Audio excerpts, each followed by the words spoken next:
8:18, Grand Chute, Wisconsin, USA, 28 degrees, and it's going to be sunny today.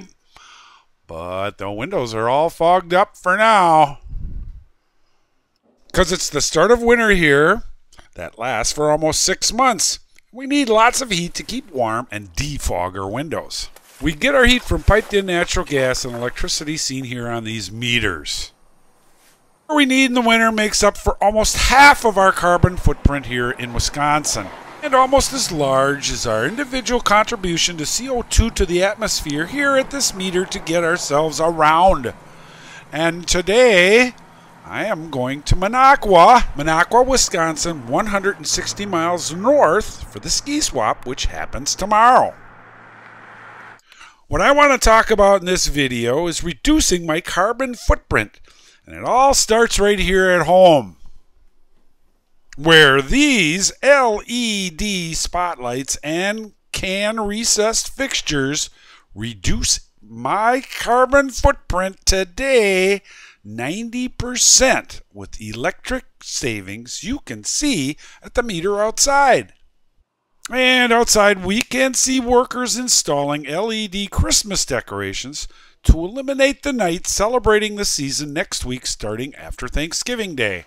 LED decorations again save 90% on our CO2 emissions and help our local utility cope with the high seasonal demand created by our normally wasteful social tradition here in this Christmas-loving community. Porch light is also LED and it's on 10/7/365 and uses less than $1 a year for electricity. They've also installed these festive 1-watt red and green bulbs in our pergola that will save more than 90%. We'll talk more about these later. The people installing the lights are also here to clean our windows in preparation for the most significant CO2 reducing feature of my home. Those spots are LED too. This CO2 saving feature, 300 square feet of them, are the south-facing windows that this guy is cleaning. You want them clean to let the sun in to heat this house with solar energy, saving 300 gallons of normally burned CO2-emitting oil or gas a season. And this front door is going to illustrate how it all works if the sun comes out this morning. You can still see it a little bit fogged up, but it is warming up. Let's go back into the house through the garage, heated by recovered hot water heat, to see what these LED bulbs are like while we wait for the sun to come out. Let's take them out of the package and pop the lens so we can see what's inside. And we discover lots of little orange chips. These are solid-state LED luminaires that save 80% on electricity, reduce heat gains, last longer, and produce even better light than the bulbs they replace. Their added cost here in this home in Grand Chute, Wisconsin, has been recovered and has paid back in one season.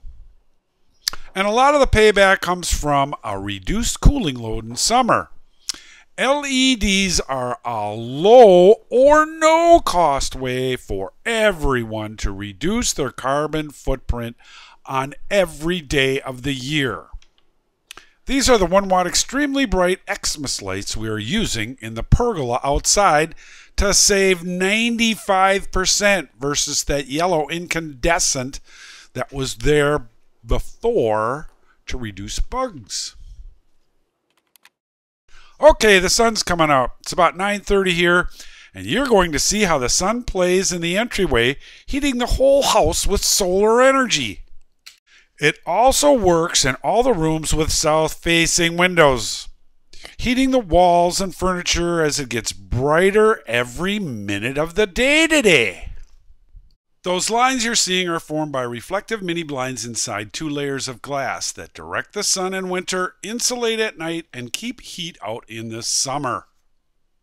You can see it here working in all the rooms of the south side of this home, distributing the sun's warmth and heating objects, floors, and walls to save it all for later when the sun goes down. This is called passive solar heating, and it is the most cost-effective way we can reduce our carbon footprint here in Wisconsin today. It adds little or no cost to the home's construction or maintenance costs.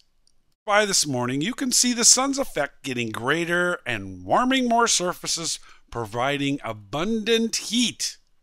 So abundant here today that we produce less than 1/10 the CO2 of the average home in this area, Grand Chute, Wisconsin, of any houses even 1/3 its size. As we approach midday, you can see its effect on the floors. The sun is heating them up. Heat is stored in ceramic tiles, and the rugs and the wood disperse the heat into the air. Its cozy warmth is appreciated by my bare feet, which now need stockings because it's time to go to illustrate our next adventure in significant global footprint reduction. I'm leaving Appleton in my car, but before I go, I gotta fuel up with CO2 producing gasoline to get to Monaco, Wisconsin, 160 miles north of here. It takes a lot of gas to get there and contributes more than half of my footprint today. On my way there, the weather changes to snow.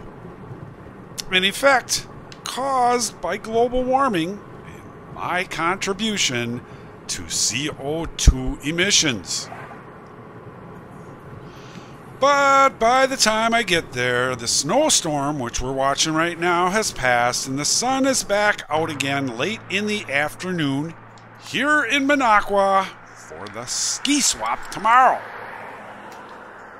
We're stopping at the Chevy dealer here today to see the new electric Volt. And here's one outside charging up, filling its battery tank full of power that reduces carbon emissions as much as 90%.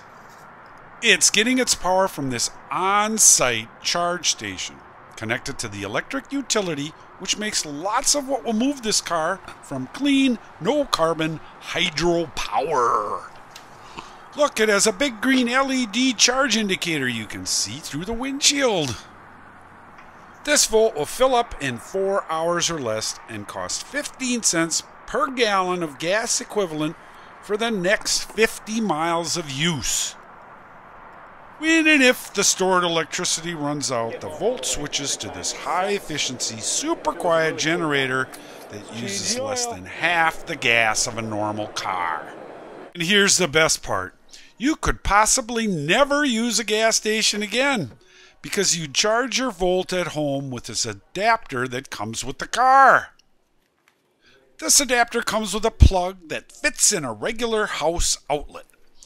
And you'll be pumping up your Volt much like you pump your car now. This standard 110 volt system, however, takes 8 hours to charge your new Volt. Hey, we're running out of time here, and we're going to have to wrap things up for you with a hope and a glimpse into your future with a whole new thing you'll soon see everywhere. It's called a charge station. Here's one we saw at the dealership today. It's plugged into a dryer outlet, something that you might see in your own house. And here's a consumer version seen at the World Energy Congress last month. Can be seen at one of our YouTube movies, utilizing the same nozzle type connector that we're using on the Volt today. And you can see that it is too plugged into a regular dryer outlet that I want to put in my garage.